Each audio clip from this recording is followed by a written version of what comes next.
Olá, alunos, sejam bem-vindos para mais uma aula de Sociologia desta semana, né? Então, a proposta dessa semana é a gente estudar justamente dentro dessa ideia de Estado e governo, ou mesmo a própria política, os três poderes, né? Isto mesmo que vocês ouviram, os três poderes, que é o poder executivo, o legislativo e o poder judiciário, né? Aqui tem um texto para nos ajudar a entender mais, né, como que ocorre a ação, né, e como que esses poderes intervêm em sociedade e nos ajuda a ter uma organização, né, dentro das várias dimensões das leis, do julgamento e das ações executivas, né? Então o texto vai dizer o seguinte: a teoria da separação dos poderes, né, desenvolvida aí pelo Barão de Montesquieu, né, em sua famosa obra O Espírito das Leis, tinha como principal preocupação, né, a defesa da liberdade dos indivíduos, né, especialmente uma época em que os governantes ou os governos monárquicos absolutistas concentravam todo o poder nas mãos do rei. Do ponto de vista de Montesquieu, quanto maior a concentração do poder, maior o risco de um governo ditatorial. Então, olha só que interessante, né? Montesquieu nos ajuda a entender a eficácia, né?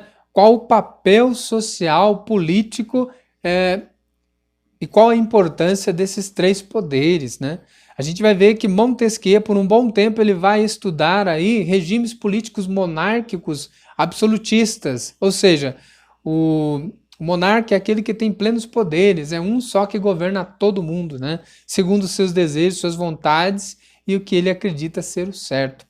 Para Montesquieu, quando o monarca, quando um sistema se instaura da monarquia absolutista, ela tem uma inclinação, né, a chegar ao que o Montesquieu chama de um governo ditatorial, ditador, aquele que não dialoga, né, aquele que não discute, não leva a plebiscito, a consenso da maioria, mas vai só delegando e decretando leis, regras e normas, né, sem consultar a população.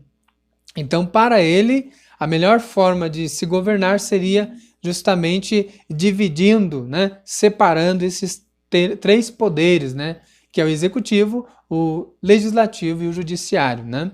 Para Montesquieu, com a separação desses poderes, cada um vai ter a sua autonomia e vai ter uma descentralização do poder na mão de um só, ou seja, do governante.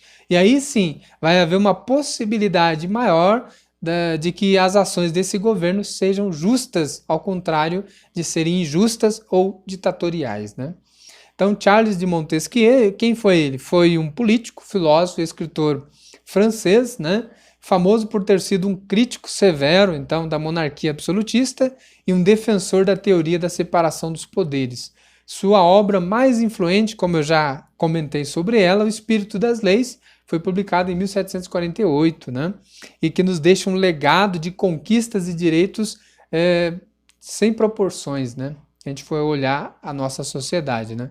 Então, pensando dentro dessa ideia, né? Na aula de hoje, alunos, a gente vai poder explanar um pouco qual é a função, né? Qual é a utilidade de cada um desses poderes. Não sei se vocês já pararam para refletir o que, de certa forma, especificamente é a função do poder executivo. Quem que representa, por exemplo, o executivo do nosso país, enquanto governante do Brasil? Ou mesmo se a gente pensar do Estado, nós estamos e pertencemos ao Estado de São Paulo, né? Quem que é a representatividade política do executivo no nosso estado de São Paulo, né? Se a gente for pensar, por exemplo, no próprio município onde nós moramos, no caso aqui em Campos do Jordão, quem que é a figura do executivo que está à frente da pasta, né, do poder executivo? Depois, por assim em diante, a gente vai discutir também qual é o papel, a responsabilidade do poder legislativo. Olha só o nome, legislativo vem de leis, né? Então, de certa forma, é onde eles vão fabricar, produzir e elaborar leis de acordo com as necessidades da população, ou seja, aquilo que a sociedade necessita. E o poder, de certa forma, judiciário, como o próprio nome diz, juiz, né? Magistrados são aqueles dos quais vão, uma vez que essas leis já foram construídas e estão na nossa Constituição, eles vão apenas legislar, né? Ou, de certa forma, julgar os autos que já estão prescritos em lei de acordo com o comportamento do cidadão dentro da sociedade, né? São os juízes, eles que vão garantir aí, vamos dizer assim, a grosso modo, a justiça dentro da sociedade, né? Então a gente vai pesquisar, estudar um pouco mais sobre isso, né, para que a gente compreenda, né, um pouco mais essa temática que a gente vem estudando aí ao longo do terceiro bimestre, que é como está organizado o Estado e qual é a forma de governo do nosso país, como ele se organiza e ele administra a nossa nação. Então, desde já, alunos, agradeço a atenção de vocês e até a próxima aula.